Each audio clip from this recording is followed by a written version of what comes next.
Are you feeling like your get up and go just got up and went?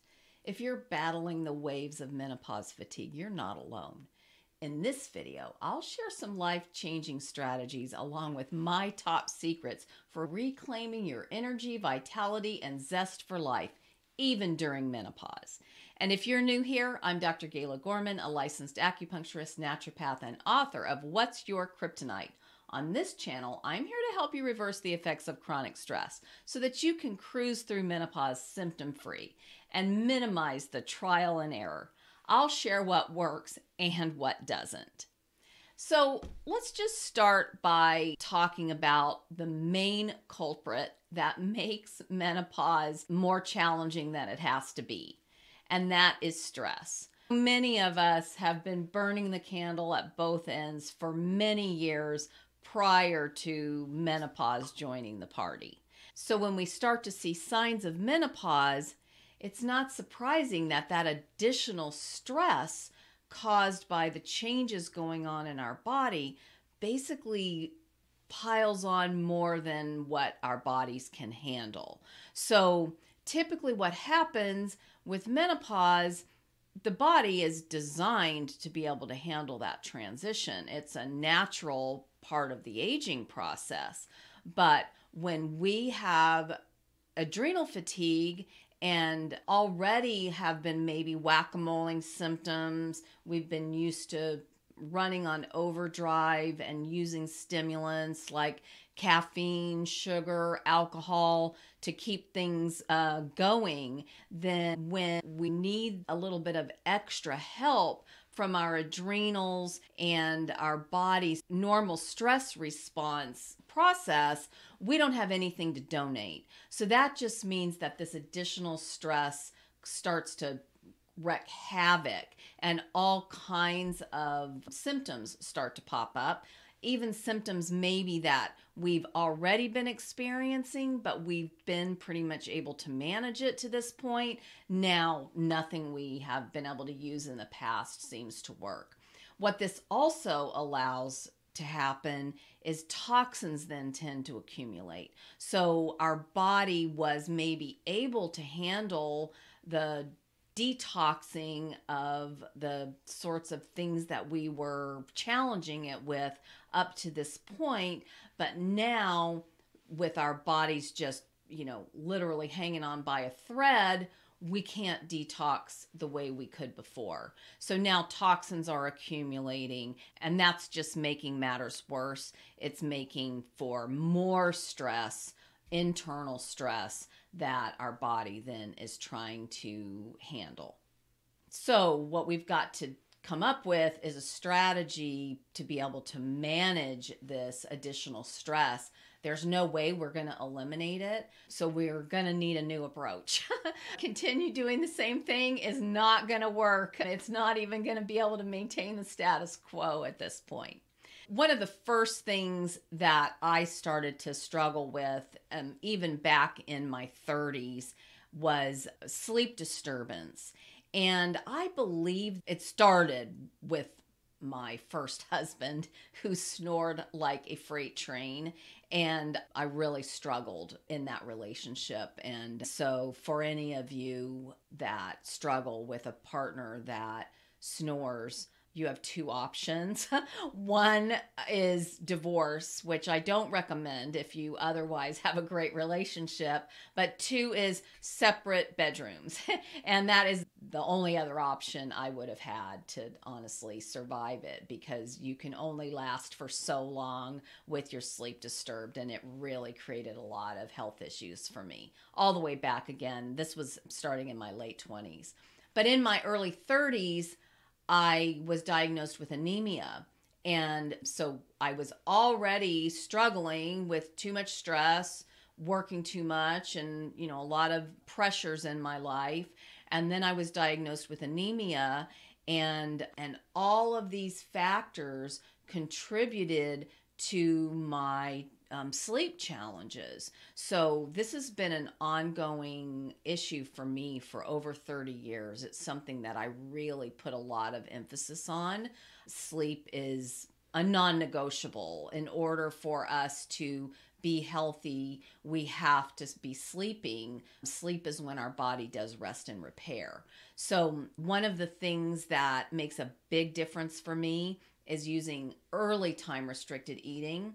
So I lean into fasting a lot. I've been fasting regularly since before intermittent fasting was a thing, way back in my late 20s and 30s. We didn't call it intermittent fasting back then, but more importantly, not eating after a certain period at night. What I find now is that unless I eat a really clean, very light meal that does not spike any of my food sensitivities or immune system reaction, I really need to be completely done eating by 6. And it's even better if it's earlier, more like 4 o'clock. If I'm going to cheat and eat anything sweet, eat anything, I love to dip a few French fries in ranch dressing, don't we all, right? So any of that best happen earlier in the day so that my body has a little more time to deal with it before it's trying to shut down for rest and repair. The other thing I cannot emphasize enough is just overall sleep hygiene. That is eliminating the electronics from the bedroom, making sure that you have a way to cool the bedroom to what would be an abnormally cool temperature.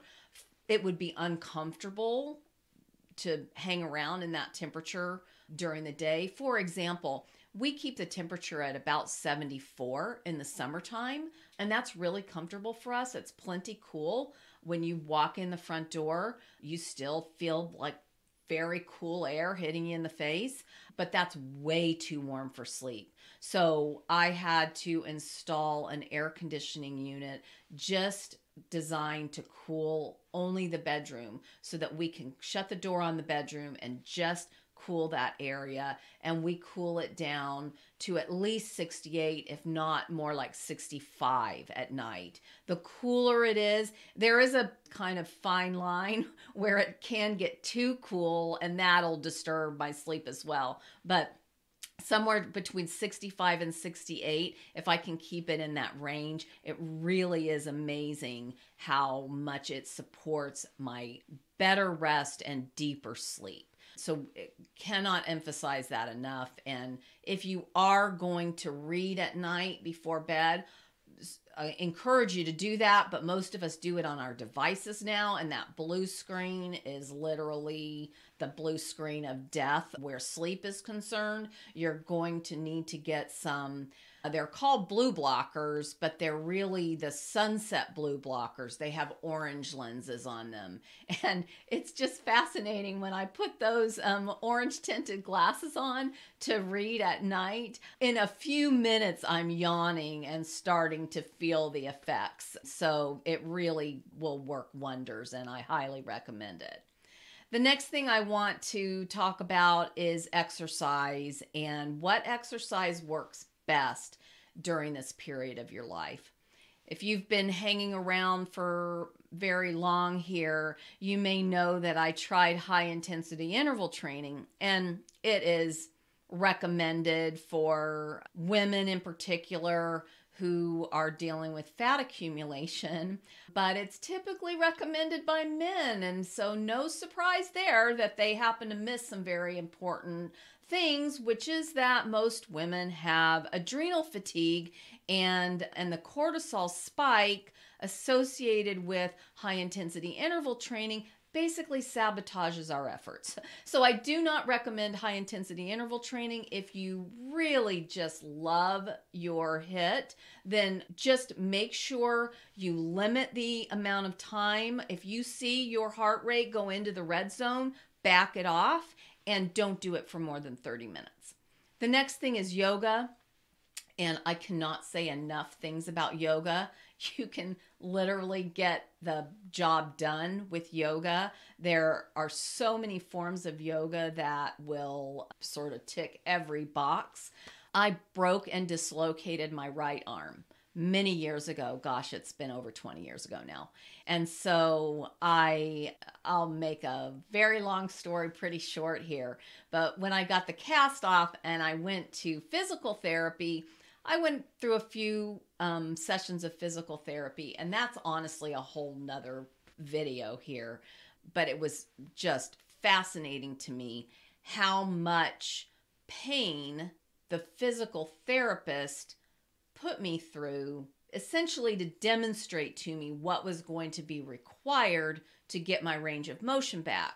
I had been told by a couple of doctors that I probably would never get my range of motion back, would never be able to play golf again, do some of the things that I really enjoyed, and that was unacceptable to me. So I was willing to do whatever it took to make sure that didn't happen. And so I went through a few physical therapy sessions. And after we got over kind of the initial shock of how much pain was acceptable, we started going into more of the, ongoing exercises. And I realized that essentially they were yoga poses.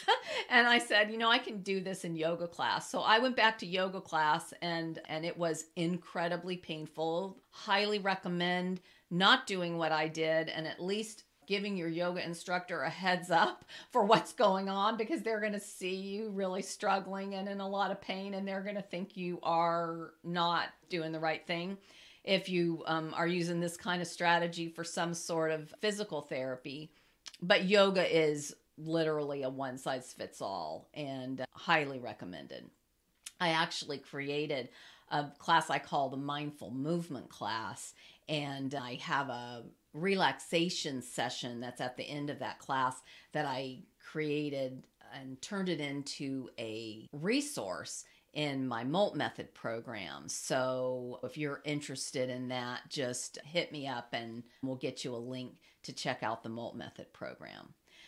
Next, if yoga's not your jam, or you're just not able to pretzel yourself in that way, and just know yoga's super adaptable to any level. But the next best thing and the easiest thing is walking. Walking is accessible to all of us. We have to walk, right? So literally you can accomplish just about everything by walking.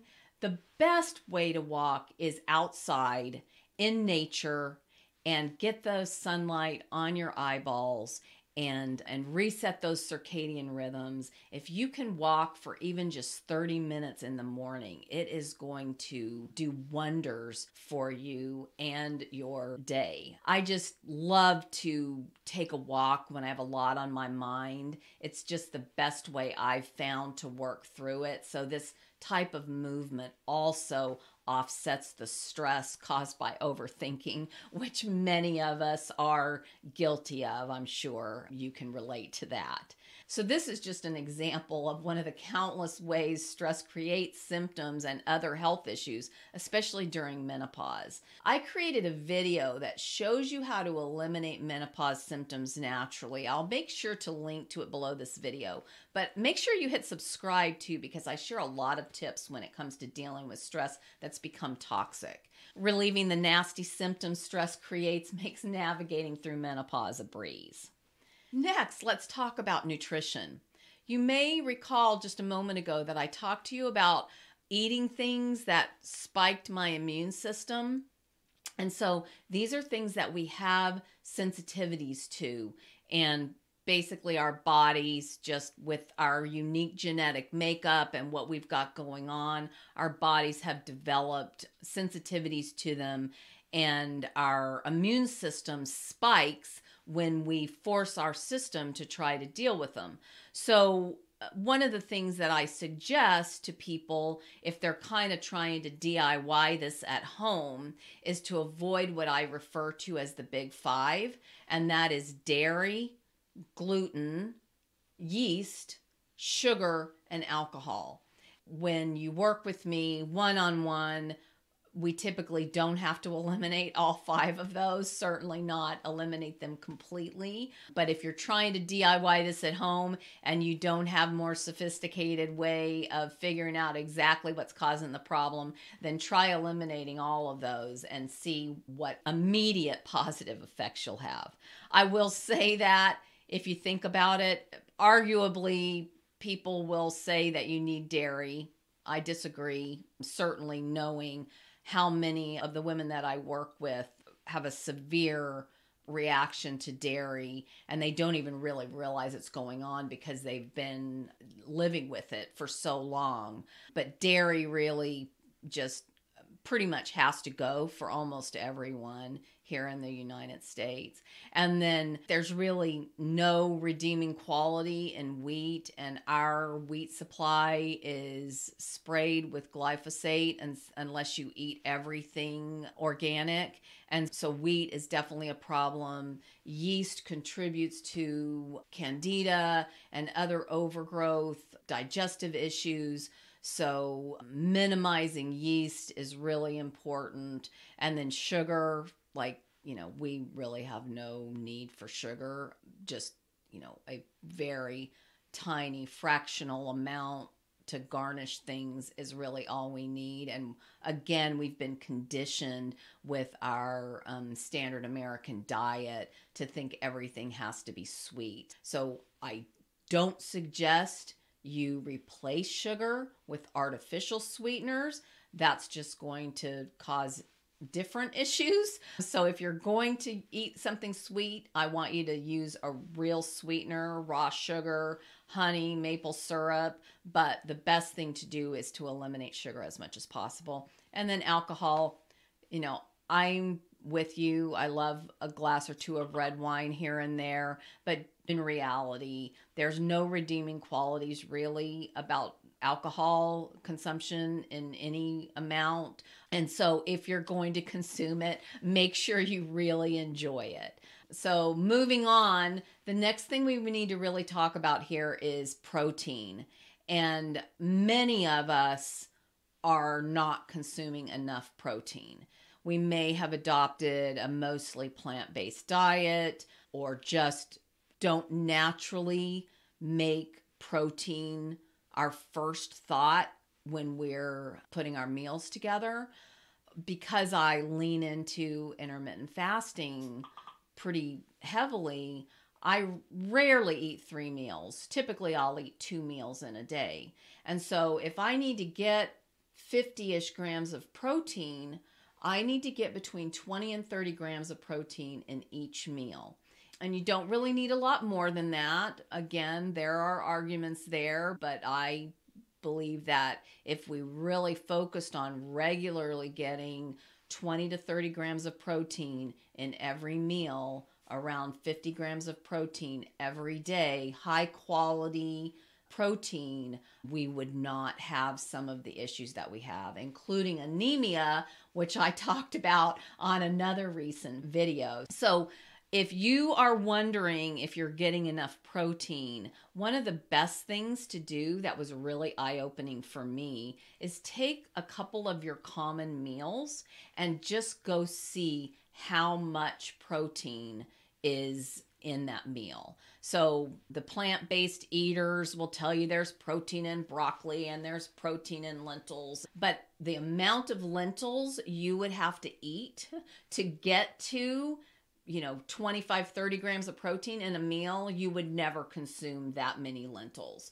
And so that it's just really challenging to get enough protein if you aren't eating meat. So I don't suggest 100% plant-based diet. I suggest that you incorporate meat-based protein into your diet. You also can't accomplish the same thing with meal replacements like protein shakes. Our body is just not designed to process food that has been completely pulverized. So let's eat real food, high quality, nutrient dense, real food. And let's just finish this out here with a couple of other hacks that might be helpful for you. One of the things that I use is red light. I use it on my face fairly regularly, and I find that especially when I am going through a period of time, I'm not a cold weather fan. So in the winter, this is especially true. I'll use my red light to just kind of offset the effects of not getting much sunlight. And I find that if I use the red light in the morning, I sleep much better at night. Remember that you can't use the red light at night because the red light is basically simulating daylight, and that is going to kind of mess with our circadian rhythms. The next thing I will say is that magnesium is a game changer. If you're finding it challenging to basically turn everything off at night, you may find that your magnesium levels are low. Also, if you're having leg cramps or any sort of spasms, that's a clear indication that your magnesium levels are low. And magnesium is something that you definitely can supplement with, and you can even take it at night. Sometimes I'll wake up in the middle of the night and take some extra magnesium if I find that I'm having leg cramps or I'm having a difficult time going back to sleep. So that can be a real game changer for you as well. And then lastly, I use a metabolic energy system assessment scan with the women that I work with, and this helps to give us an idea of what actually is going on with you, what toxicity is building up. So the best place to start will be the video that I'm going to link to that I mentioned before. And if you'll go get that process started, then before you know it, you'll have some answers that'll help you start connecting the dots and figuring out what's actually at the root of some of these symptoms and issues that you're having that seem to just come out of nowhere when menopause came to your doorstep. I assure you, though, that all of this was going on before menopause started. You just were managing it before that point in time. So let's give your body a break and give it the support it needs to be able to manage these stressors that aren't going away. And if your best efforts to live a healthy lifestyle and do all the things you've been led to think are supposed to work aren't getting the job done, you may even be feeling like you take 2 steps forward and 3 back. In my next video, I'll show you how to manage the toxic stress that's sabotaging your efforts. You can eliminate menopause symptoms naturally without medication, crazy diets, intense exercise, or any other unsustainable lifestyle hack.